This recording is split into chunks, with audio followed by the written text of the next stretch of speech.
Hey everyone, welcome back to another episode of One More Thing.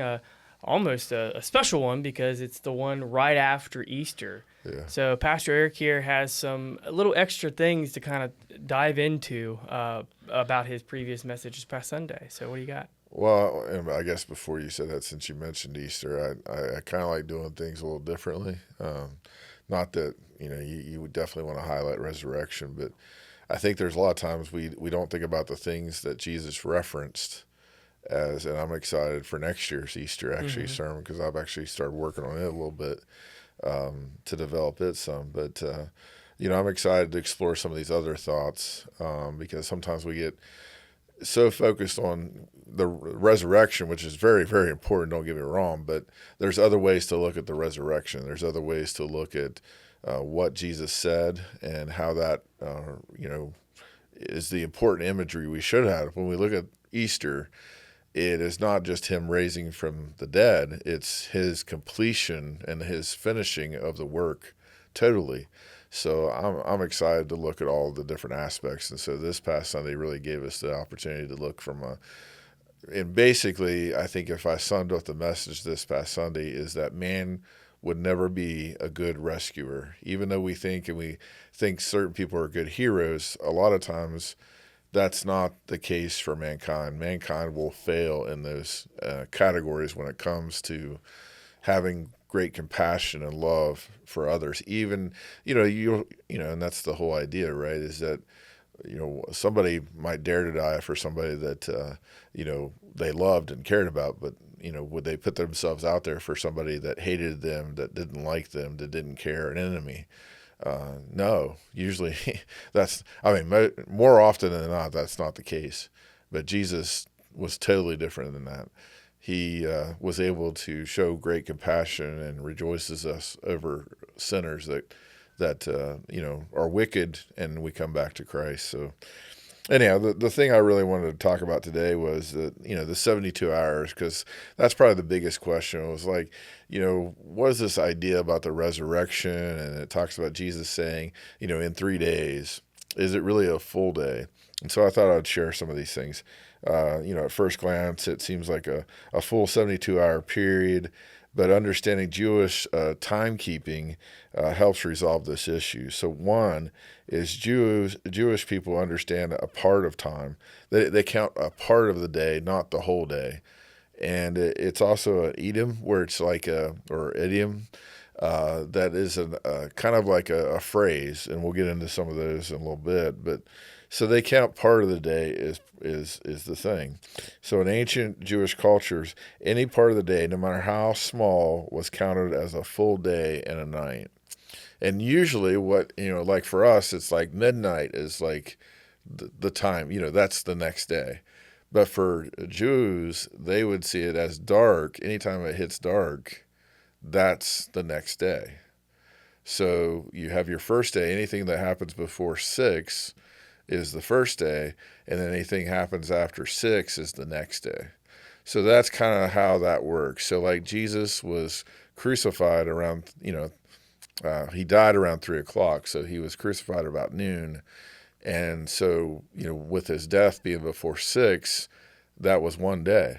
And then, of course, we have a full, and we'll get into that in a second. Did you want to add something? Well, that rings true to me from my little time experience because I have some family members that are Seventh-day Adventist, and they really observe the Sabbath. Yeah. And I remember growing up and attending a camp or being counselor at a camp within that.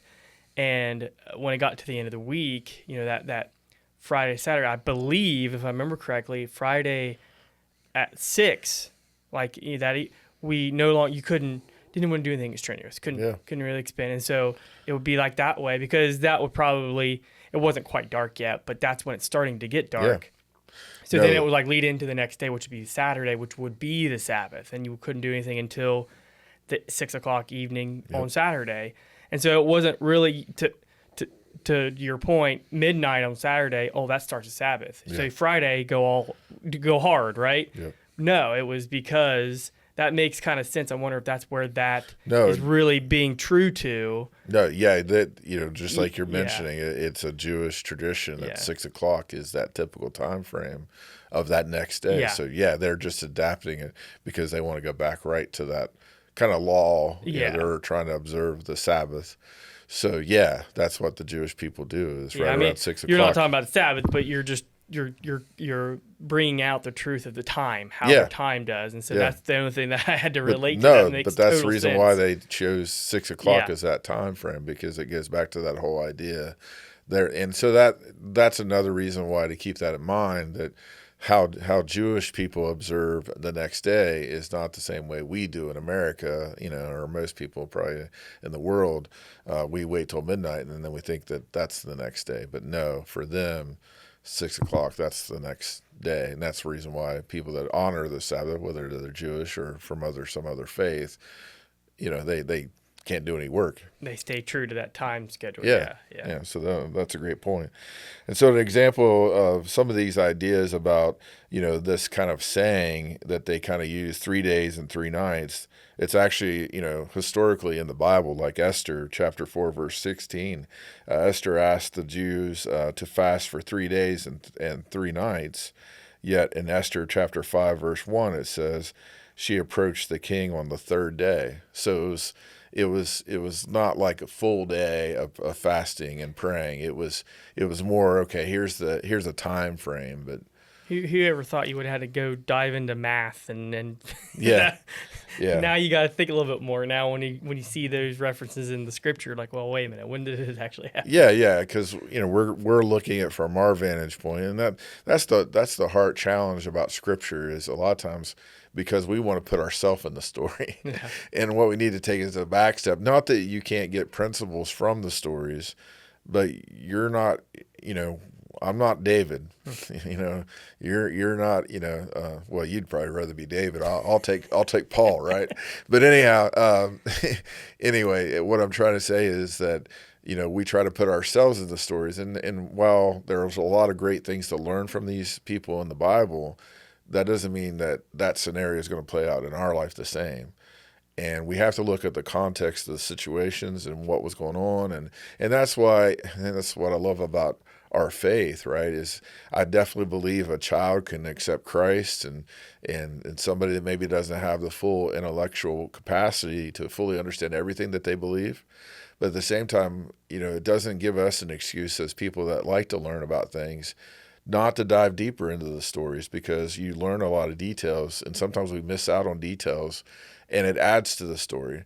And I think we can get too heavy in that maybe sometimes. I don't want to say force people or challenge people to do that, but I do find it's fun, and it's fun, kind of fascinating. I'm sure you do too. Yeah. I mean, to that point, I think it's any of us will read a story or whatever it might be, and we're just trying to make sense of it, and then and we try to take it and pull it, like you're saying, into what we know and understand, when it should be the other way around, because you can't take what was and make it what is. It was what it was. Yeah. So we have to go to the understanding of how it was then. So sometimes that requires a little bit more thinking and deep diving and stuff like that, so we're not misconstruing it, trying to pull it into what we know now.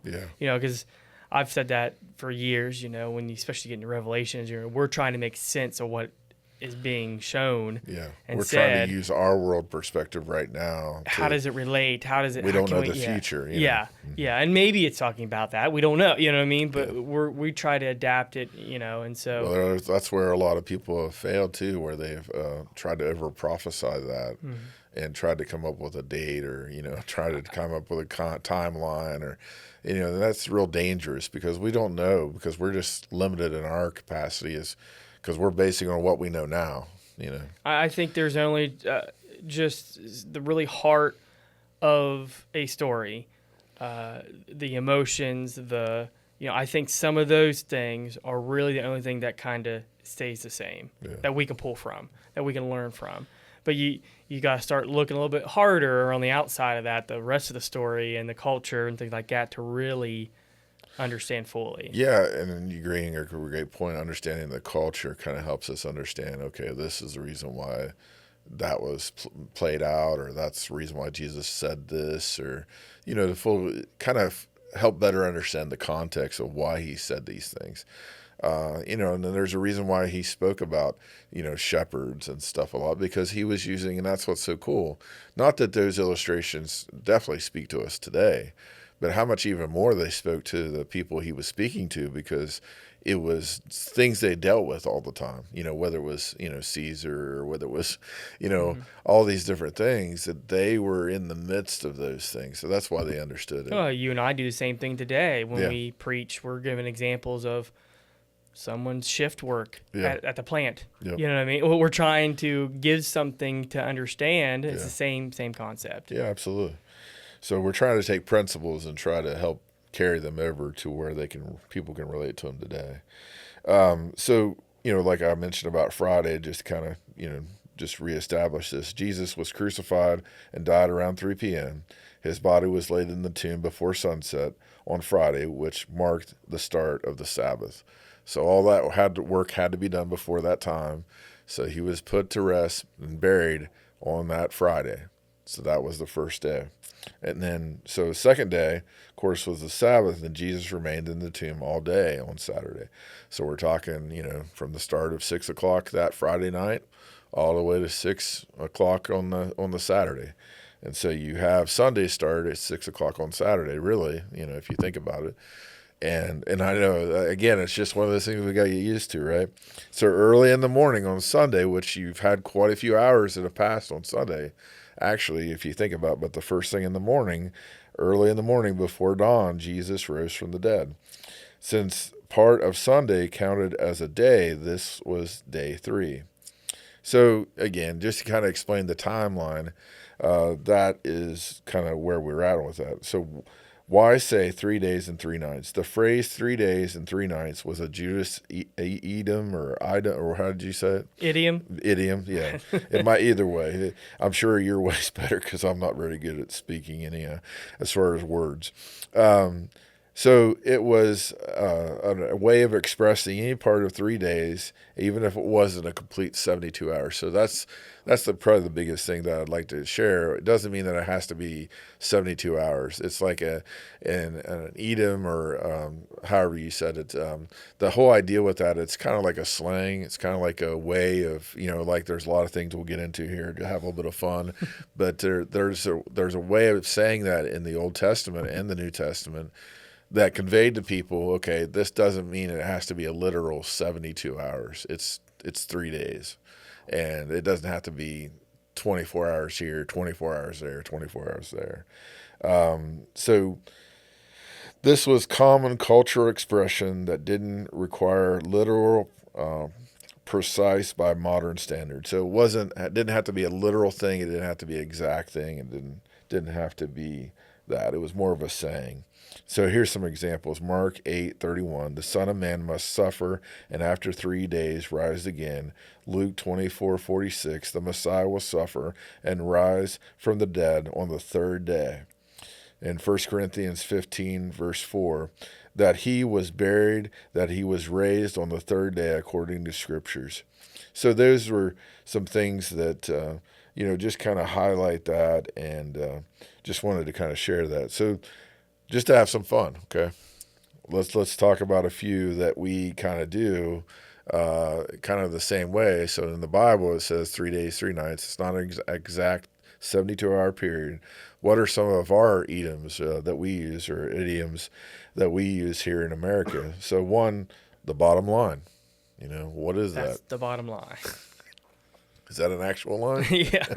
And where does the line have a bottom? I mean, it's a line. It's not a hole. Yeah, yeah. How close do you have to get to the bottom, or how do you even measure that? I don't like that one. In the long run.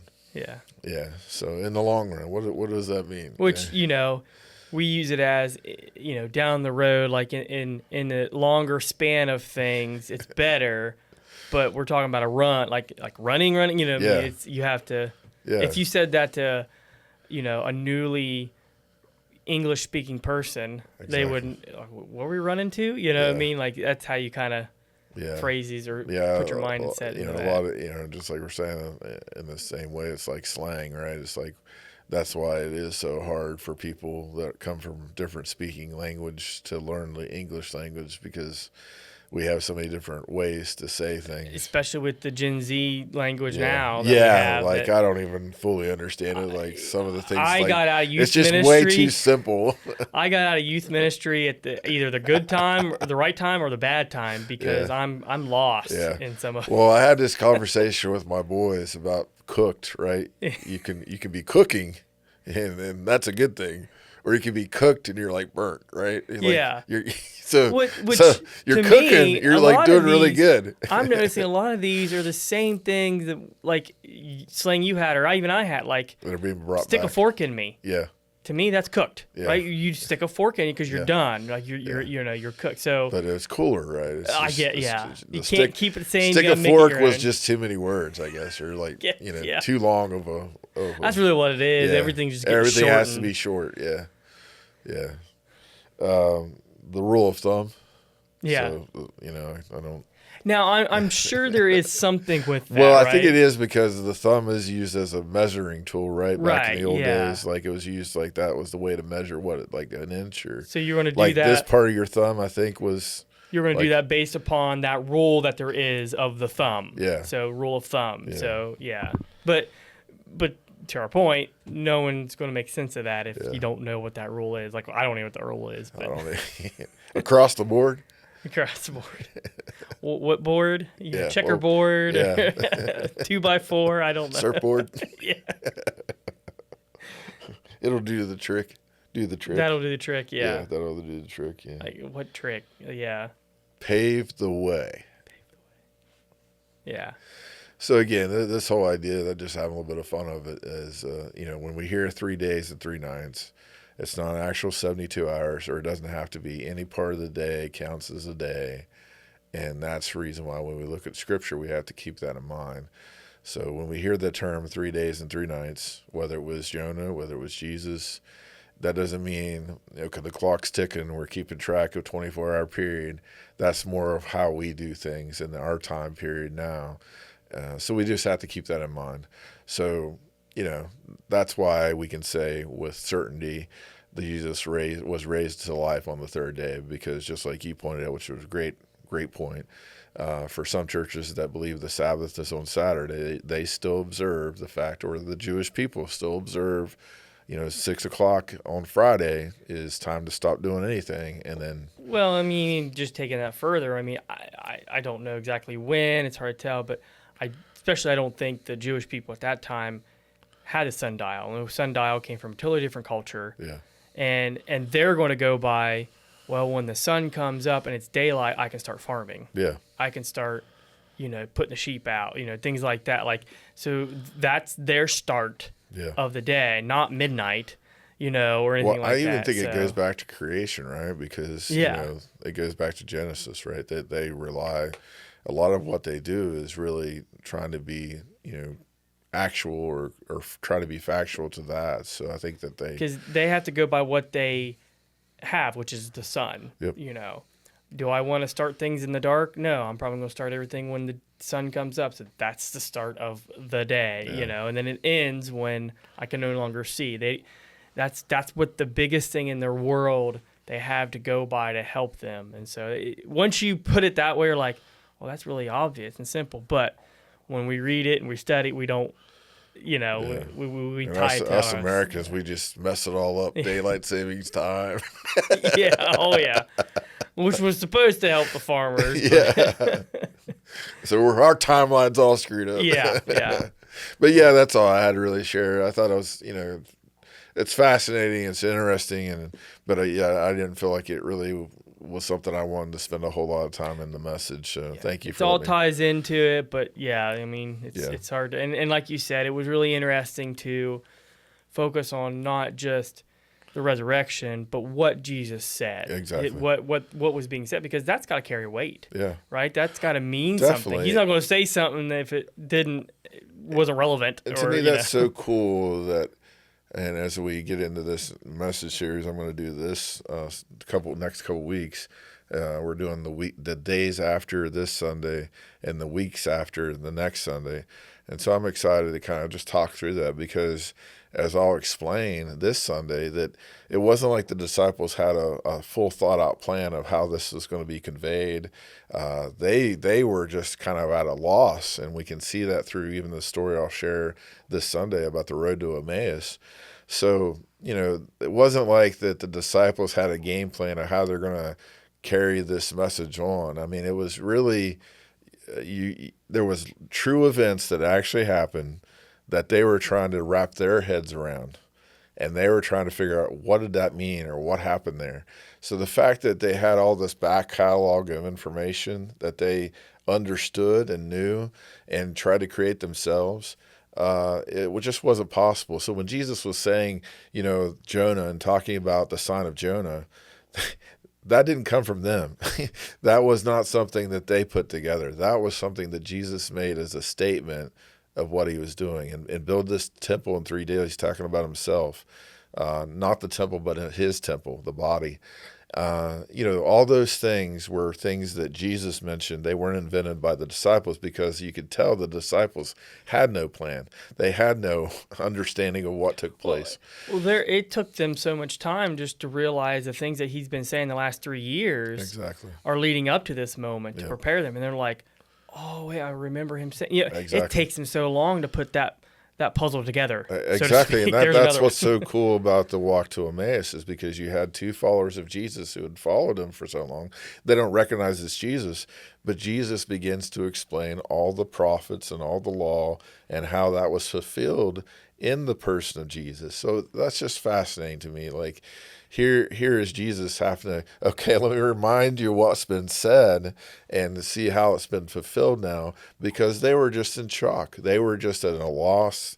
They had no plan of this resurrection story coming to be. Like, if they were the ones planning that resurrection, if they were the ones trying to make it happen, where were they? They fled. They were scared. They didn't have a plan. They didn't have a purpose.